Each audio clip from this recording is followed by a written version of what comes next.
السلام علیکم ورحمۃ اللہ وبرکاتہ۔ امید کرتا ہوں کہ آپ لوگ سب خیر و عافیت سے ہوں گے۔ میں انشاءاللہ اس ویڈیو کے اندر یہ بتانے آیا ہوں کہ ہمیں قربانی میں کن کن باتوں کا خیال کرنا ہے۔ دعا کریں کہ اللہ رب العزت صحیح کہنے کی اور ہم سب کو تمام باتوں پر عمل کرنے کی توفیق عطا فرمائے۔ جو حضرات اس چینل پر سب سے پہلے آئے ہیں ان سے میری مودبانہ درخواست یہ ہے کہ وہ اس چینل کو ضرور سبسکرائب کرے تاکہ نئی آنے والی ویڈیو آپ کو سب سے پہلے ملتی رہے۔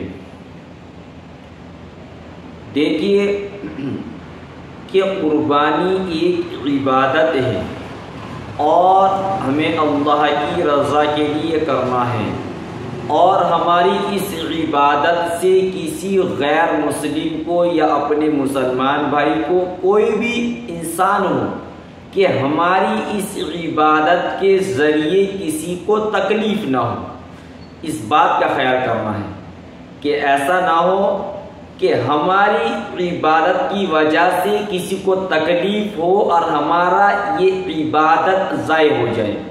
سب سے پہلی بات تو یہ رکھنی یاد کہ ہماری عبادت سے کسی کو بھی تکلیف نہ ہو، کسی کو بھی۔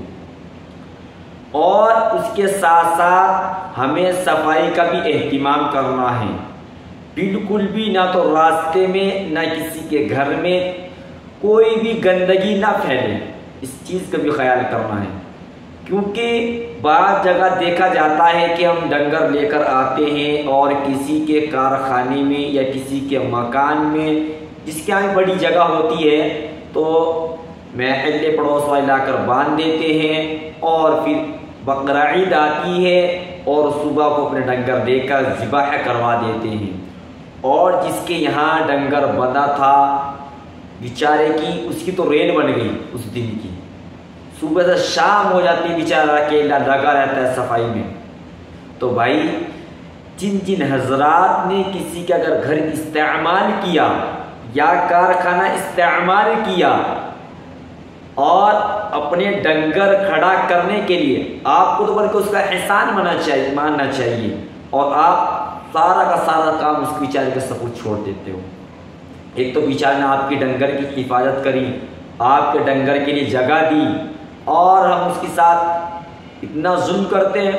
یہ ایک طرح کا ظلم ہے کہ اگر آپ کسی کا کارخانہ یا کسی کا مکان اگر آپ نے ڈنگر کھڑا کرنے میں استعمال کر رہے ہیں تو آپ کا یہ فریضہ بنتا ہے، آپ کا یہ فرض بنتا ہے کہ ہم اس بھائی کے ساتھ، بلکہ اس کو تو لگنے میں چاہیے کہ بھائی جو ہمارا ڈنگر کھڑا ہوا تھا، ہم نے آپ کا گھر استعمال کیا تھا، آپ کا کارخانہ استعمال کیا تو اب صفائی بھی ہم ہی کریں گے۔ تو اس چیز کا خیال کرا کریں۔ یہی تو چیز ہے کہ ہم اپنی عبادت سے ہم دوسروں کو تکلیف دے رہے ہیں، اس چیز کا خیال کرنا ہے ہمیں، تکلیف نہیں دینی ہے ہمیں۔ اور اسی طریقے سے مثال کے طور پر مشترکہ قربانی ہوتی ہے، اب اس میں 7 حصے ہوتے ہیں۔ اب ایسا تو نہیں کہ 7 جگہ جا کر کٹا تو ایک ہی گھر میں جا کر ہم کیا کرتے ہیں بھائی، وہاں جا کر کٹا رکھ جاتے ہیں، بس ہمارا اتنا کام ہوتا ہے، اور بھائی میں گھنٹی مارنے ہمارا گوشت توڑ جائے گا تو ہم آ جائیں گے۔ بھائی یہ کیا طریقہ ہے؟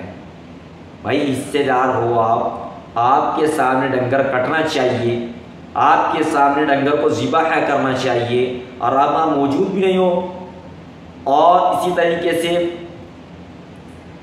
بھائی جب آپ کا گوشت تولا جا رہا ہے آپ وہاں پر موجود رہیں، آپ کے گوشت جب تل جائے تو آپ کا فریضہ بنتا ہے، آپ کا یہ فرض بنتا ہے کہ ہم اس مکان کی صفائی کروا کریں۔